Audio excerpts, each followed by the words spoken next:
How's it going today, guys? Here I am, working on the KD175, getting it ready for Florence. So, where do I start? Drain the oil. Oil didn't look super bad. There's a little bit of aluminum in there. There's also some metal flakes, but that could be because this is the oil pan that I use for everything. So, not going to worry too much about that. Carb looks really clean. Swinging around here. The super boogered up exhaust over here is because it's been re-welded and stiffened up a bit. Let's swing back around to the motorcycle. One of the fins is chewed up back over there. That's not a big deal. I got the side cover off. Oh, I'm getting ready to unplug the wiring, and then I got the air boot. Then it's just a matter of pulling out the 3 or 4 bolts that hold the actual motor in. It's supposed to get really nasty later this week, so I'm planning to go ahead and take the motor inside. I'm at the washed everything also, so everything looks kind of somewhat clean. Obviously not stuff under the covered that was covered. Still on the fence. Really, originally I was just going to make sure it has great compression, rebuild the front shocks, new tires and tubes, look at the rear shocks, maybe put something into those, and just run this bike. And fix the gas tank. That was the big thing too.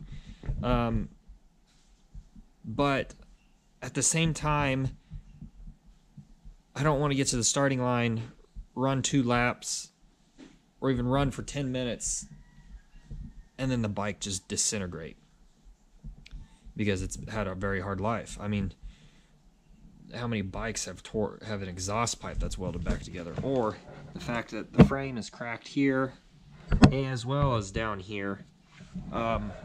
Either way, I do have to pull the motor so I can get to this to clean it all up so I can re-weld it. Now my biggest problem is I don't think this has been welded up here. It might have been brazed. Oh, that's factory welds right there. I'm going to cut this out though. But it's been brazed down here, so I'm going to figure out how am I going to fix this. Because I can't really weld over braze. So that's going to be fun. But all in all, it's here. I have most of it. The wiring is still wrapped with, I don't know who did this, if this was factory or not, but the wiring was sealed with tape, which is a great idea, so I'll probably try to remember to do that on the way, putting it back together. I want to take the CDI unit off before I do weld, especially if I'm using my, well, I plan to use the TIG, or the MIG. The MIG will work as well. But, yeah. Doesn't look too bad. I need to get a lid for the air cleaner. That's been lost long ago. I look them up on it. They doesn't look too hard. It looks like a flat piece of metal with a little hole in it. So I'll probably come up with something. I'll make it out of metal. Set that there for now. But anyways, I didn't think you guys would want to hold this assembly video because, well, that's a lot to consume in this amount of time. So I'm just going to give small updates, probably about when the video gets to 10-15 minutes, then I'll just put another video out. But hopefully we can get some of the repairs done. Maybe I'll kind of categorize it. We'll see how it goes. Well, anyways, I'm gonna keep going here, trying to see how this is all leading up to getting the motor out. Kind of go from there. There's an old, supposed to be my kill switch. So I do have to wire something. I believe that is where it should go. I need to wire up something. So, anyways, back to work here.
if you are disassembling a KD or KD175, just a heads up, everything is 17 and 18 millimeter until you get to the bigger bolt, which is 18 and 19 millimeter. So heads up, if you don't have that hardware, you might want to get that beforehand. Anyways, we got everything disassembled here, so the motor should, with any luck, slide on out. That's going to be the fun joke of this, sliding it out, because I don't think it's going to want to come very easily. I could be wrong though.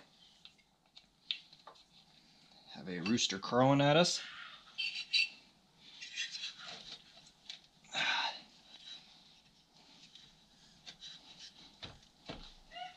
do have this vent line. I'm not sure where this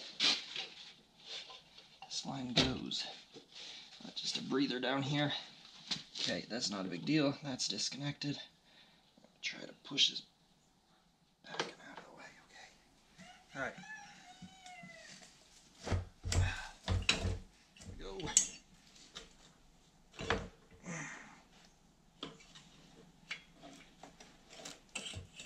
There we go. Nothing's dragging along. Contrary to popular belief, roosters do not crow just in the morning. They will crow at any point in time. There we go. Now the old KD is out. And that I dropped from the front. I'm going to put the hardware back the way it came out. So that way, when I go to put it back together, I'll know which way and where it goes. But it'll also give me a little bit more access, because I don't think it's brazed on the rear. Maybe it is. Maybe it isn't. I'm not sure. Either way, the old bike's disassembled. A little bit easier to manage at the moment without the weight of the motor. I'll pop this top off tonight, and we will start looking for pistons. And that'll be the deciding factor. If I can't get a piston ring, well, there's no sense in rebuilding the rest of the motor at this point in time. Which kind of ruins the whole fun of the build. Okay, that's on. Alright, so here we are inside. Let me pop the top off here. I think these are probably 17 or 18 mil. 17 millimeter, I think. Yep, let's impact them off, speed some stuff.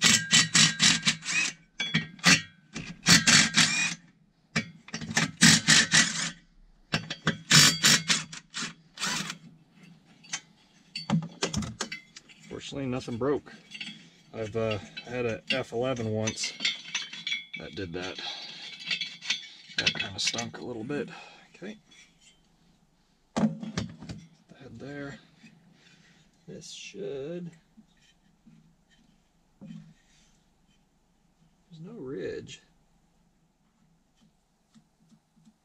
Let's see if we can tap this head off a little bit.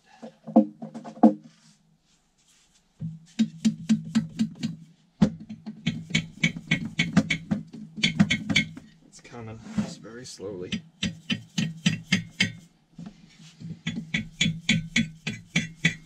Don't want to beat too hard, otherwise you'll break your fins. Let's see if we get it up front here a little bit better.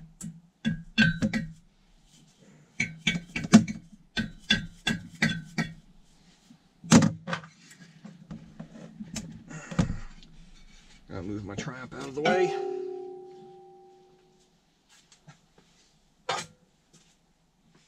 Move the head out of the way while it's here. I can show you. You can see where that one fin was ground down, and actually it's very clean looking inside. Hardly any carbon. That's good. Very good. Alright. This motor might not be as bad as I thought. 1 second.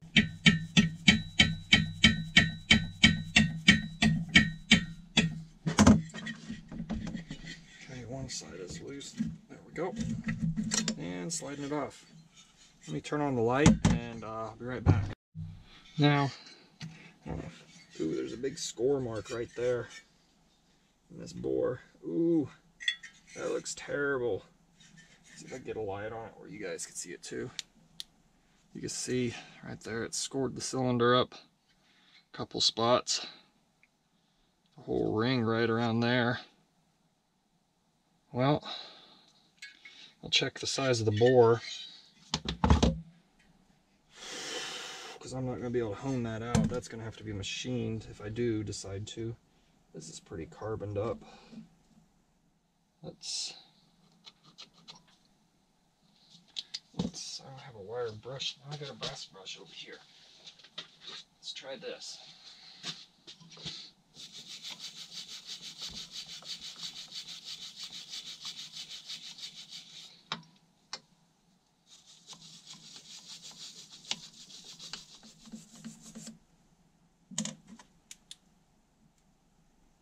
I think it says 00. I'm not quite sure. Let's measure the bore, then we'll measure the piston. Okay, so measure the bore at the bottom.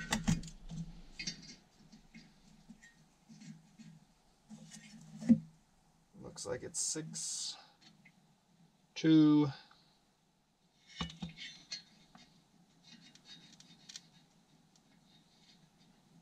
6260, so that would be, I believe, is overboard. Pull this up. I'm gonna say that's a little loose.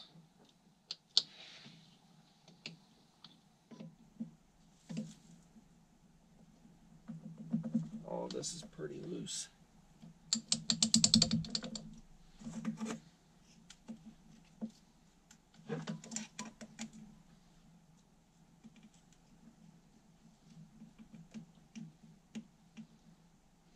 Looking at 6220.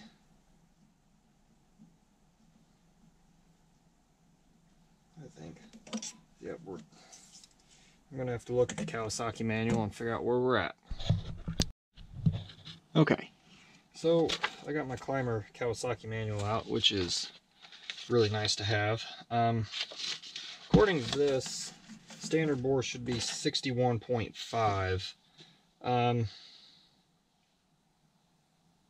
not sure how Kawasaki does the overbores,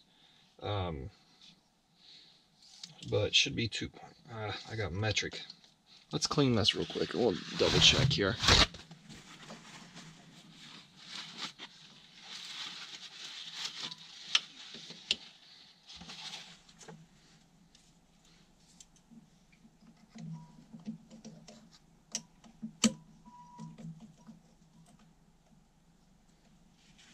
This looks like 62.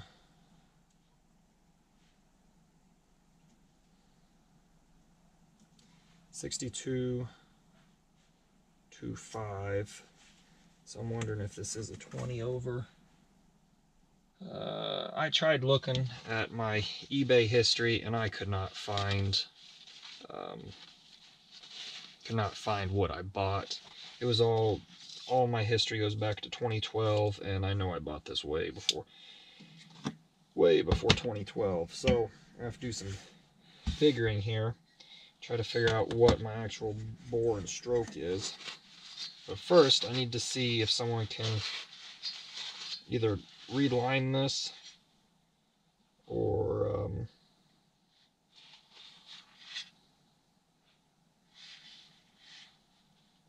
I think it's gonna have to be might get it re-sleeved. I don't know. I gotta figure out how much that cost and then kind of go from there. Because I'm at 62.6. So I think that's where I'll end this video now. I need to do some research and figure out what I actually, I'm gonna put these up, what I actually have going on. Paperwork. And then kind of go from there, because I don't want to buy new pistons and rings if I'm boring it out to, you know, 100 over. which I don't know if I can do. I don't even know if I can find rings. So I need to see what I can find and then see how much it's going to cost to redo this cylinder. The studs up here, I'm pretty sure I put 5/16 in here. It's loose.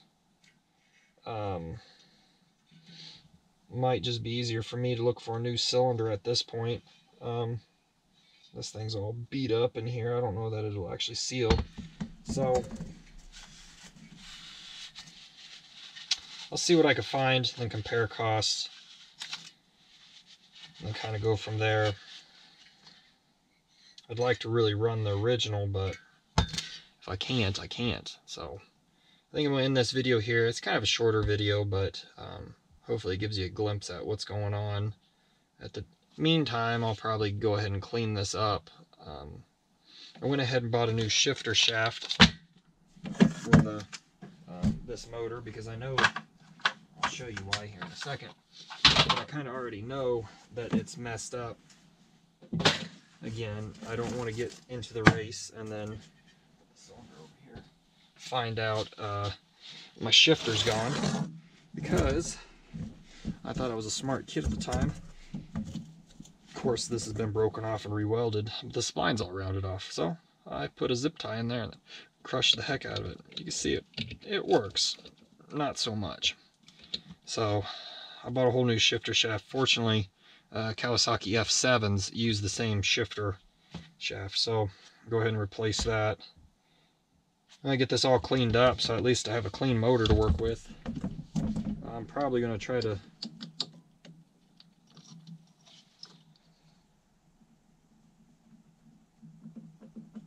this all's kind of real loose. Probably going to end up rebuilding this. That's a lot of moving around in here. So, alright, well, that's where the video is going to end. So, thanks for watching. Hopefully here soon I'll decide what I want to do and go from there. Thanks again, guys.